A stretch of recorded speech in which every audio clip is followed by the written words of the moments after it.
Hi guys! Mag-favorites video tayo ngayon. May favorites. So let's start with the eyeshadow. Itong gamit ko ngayon na eyeshadow. I am using itong Shawil makeup kit with natural pure colors. Ito 6 color eyeshadow. Alam nyo bang 125 pesos lang to? I'm not sure kung magawa ko kagad yung blog post before I upload this favorites video. Pero if ever hindi man, i-follow up ko na lang sa description box. Gagawan ko ng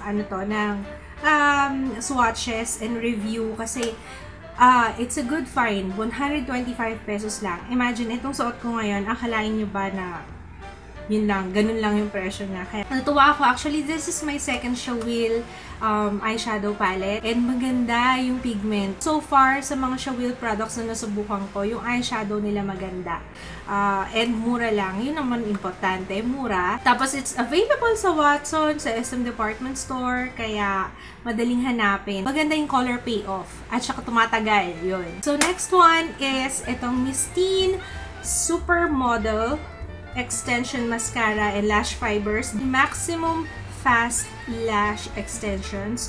Kaya siya tinawag na extensions kasi meron siyang lash fibers. So, itong end na to, ito yung extensions para magmukhang makapal, magmukhang volumized, and mas mukhang mahaba yung lashes. Tapos, this one, ito yung extension mascara. Ito yung para kumapit yung fibers, and ito yung pang finish off. Kaya ako siya nagustuhan kasi nitong summer, dahil mainit, madalas akong pagpawisan. Pag tinatamad ako mag-false eyelashes, ito yung ginagamit kong mascara kasi talagang nabo-volumize na at nalilengthen yung aking lashes. Yun nga lang, mukha siyang matigas. Hindi siya waterproof. So, definitely, pagdating ng mga 8 hours, ganyan, medyo nagmumukha na akong raccoon, medyo may itim-itim na dito, tapos yung fibers niya medyo bumabagsak. Lang ang hindi ko nagustuhan sa kanya, pero kung naghahanap kayo ng mascara na talaga magvo-volumize ng inyong lashes. It's available sa The Mestiza Hub. Ilalagay ko yung link sa description box. Itong brand na to, this is not available sa mall, kaya yun, online lang siya. So, next one ay lipstick. I'm using right now itong Carmen Claire Sky High Stiletto na matte lipstick. I have a review on this on my blog. Yung itsura niya. Kung ano yung kulay niya na makikita niyo dito, yun din yung kulay sa lips. Kaya, yun yung mga gusto ko. Hindi siya deceiving. Kasi minsan, diba, pag bumibili ka ng lipstick, kailangan mo talaga siyang i-swatch. Minsan, iba pa yung kulay sa swatch, iba yung kulay sa lips. Kaya, eto, kung ano yung kulay niya, makikita mo dito kung anong kulay sa swatch, yun din yung kulay niya sa lips, kaya winner. Tsaka it's matte, and it's matte na long-lasting, na kahit kumain ako, ang nawawala lang yung bandang sa loob, tumatagal siya. This is my favorite shade. Again, this is Sky High Stiletto. It's available sa Carmen Claire Cosmetics or carmenclaireco.com. Basta ilalagay ko yung link sa description box. Alright, so next one is itong Hers Cosmetics. Ito yung gamit ko ngayon sa aking cheeks. Hindi ko alam kung nakikita sa aking camera, pero yun yung gamit ko ngayon. Itong shade na to, ito yung pinaka-bet ko. Ito yung ginamit ko rin sa Summer Bronze Glow makeup. Kung napanood nyo yun, para siyang peachy pink na color. Very soft sa lips. As in, very soft. Yung smell niya, amoy gatas. Nakakatawa kasi amoy gatas yung amoy. Mas gusto ko siya nang ina-apply sa cheeks. You know why? Kasi sobrang dali niyang i-apply.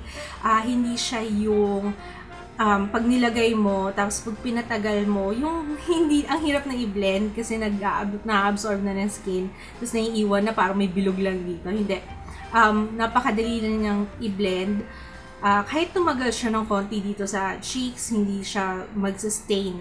Ganitong klaseng blush yung usual na ginagamit ko, yung parang medyo peachy, ganyan. Tapos sa lips naman, hindi siya drying. It's actually very soft siya sa lips. Yun nga lang, hindi siya tumatagal. Dalawa na yung purpose niya. You can use it as lip product, pwede na siyang pang blush. If I'm not mistaken, it's 600 pesos. May kamahalan, pero sulit kasi maganda yung quality niya. Itong brand na to is from Thailand, so it's only available online. Link down below din. Pristine Virgin Organic Coconut Hair Serum. Natural coconut 100%. Gamit ko rin siya ngayon, kaya medyo extra shiny yung aking hair. Ang pinagkaibahan nila dun sa Vitress, eto kasi mas mabango. Mas bet ko to kasi mas tumatagal yung shine niya. Yung Vitress kasi, after kalahating araw, kailangan mo nang mag-pump ulit. Kailangan mo mag-pump. Kailangan mo mag-i-apply siya ulit sa hair.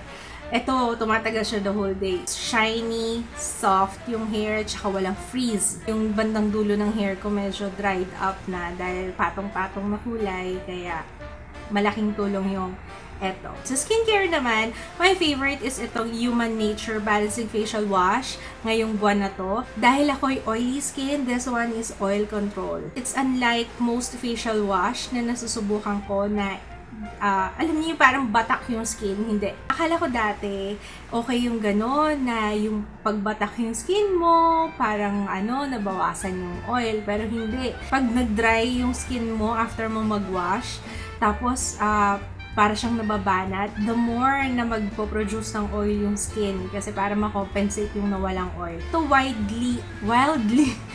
widely available siya sa I think hindi ako sure sa SM kung available siya. Pero sa Beauty Bar yata it's available yung Human Nature. Tapos available din siya sa Robinsons Supermarket. Mura lang to, wala pa siyang 100 pesos yata, parang mga 70 plus lang siya. So next is moisturizer. Nagmo-moisturizer ako ngayon kasi pag natutulog nag-aircon kami. And alam nyo ba yung aircon nakaka-dry din niya ng skin. Tsaka marami rin nagtatanong kung anong moisturizer yung ginagamit ko. Ang ginagamit kong moisturizer, alam ko nabanggit ko na to before, pero ito pa rin yung ginagamit ko. Actually, maubos na siya. Celatec Dermoscience Hydration Facial Moisturizer with Triple Moisturizing System. Alam niyo naman ako, ayoko ng sticky feeling sa kahit anong ina-apply sa face ko, sa katawan ko. Compatible kami nito kasi para lang siyang water pag in-apply.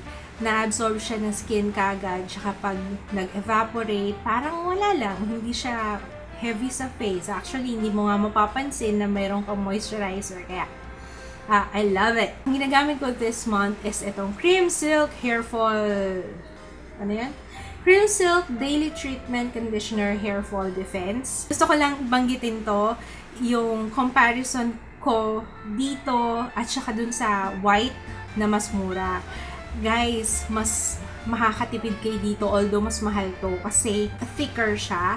'Di ba yung mas mura parang may halong tubig, alam niyo yun? Nasa isip ko dati, uy, mas mura to, ito na lang kukunin ko. Pero alam niyo, mas tumatagal sa akin to ng ilang linggo dahil mas thicker siya. So, mas konti lang yung gagamitin mo. Tsaka, mas i-utilize mo talaga yung conditioner. Hindi kagaya dun sa isa na malabnaw. Siyempre, mas marami kang ilalagay sa kamay mo kasi parang, ay, ang labnaw naman ito, parang kulang pa. Although, mas mahal ng konti lang naman, dito na lang kayo. Okay, next naman is an outfit. It's a maxi skirt na nabili ko from Cotton On. This one, it's stripes. Kasi mahilig ako sa stripes, black and white na stripes. Selling factor talaga sa akin is yung lambot niya. Ang sarap niya sa skin. Sobra. Lagi ko nga itong sinusuot eh. Wala na akong pakialam kahit sabihin na yan na naman suot mo. Dito ako komportable kasi ang laki na ng tiyan ko. At saka sa init, alam niyo yun, yung kahit yung singit nyo, talagang pagpapawisan sa sobrang init. Tsaka kinuha ko to kasi alam ko for sure na kahit na nanganak na ako, masusuot ko pa rin siya. Kaya okay pa din. Last one na favorite ko is this bag. I recently had a giveaway nitong ganitong klaseng bag, pero color blue naman. This is from Fam Shop PH. Ilalagay ko yung link sa description box if you wanna check it out. It's only 550 pesos if I'm not mistaken. Mura lang siya. Imagine, ang ganda na itsura niya. Mukha siyang social look, diba? Ang ganda ng itsura niya, tapos imagine 550 pesos lang. Ang nagustuhan ko sa kanya, marami ako na ilalagay. Kasya yung DSLR ko, kasya yung mga abubot ko, yung mga chorba, pero wala siyang laman ngayon kasi pinanggal ko yun naman. Pwede siyang pang shoulder bag, pwede siyang bitbitin ng ganito, ganyan. Pwede siyang gamitin casual or kahit anong outfit. Actually, akong ginagawa ko, tineterno ko na lang yung shoes ko, ay yung sandals ko. Ano pa pala? Nakalimutan ko, ito pa pala. This one is a mixing palette from Miss Bella. It's 300 pesos. Nagbago na yung color ng skin ko, tsaka napapansin ko ngayon, dahil siguro sa pregnancy ko rin, may mga foundation ako na usually sakto sa akin. Ngayon parang medyo light na siya. Yung iba naman parang nag-darken. Parang iba yung timpla ng skin ko ngayon. Kaya, ang ginagawa ko, nagtitimpla-timpla ako ng foundation.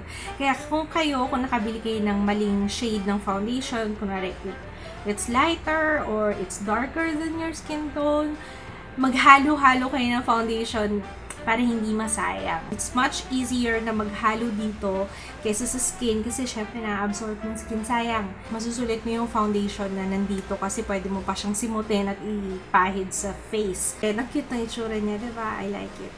Lang guys, for this month, maraming salamat sa panonood. If you have questions, requests, etc., comment lang kayo sa baba. I will be seeing you again on my next video.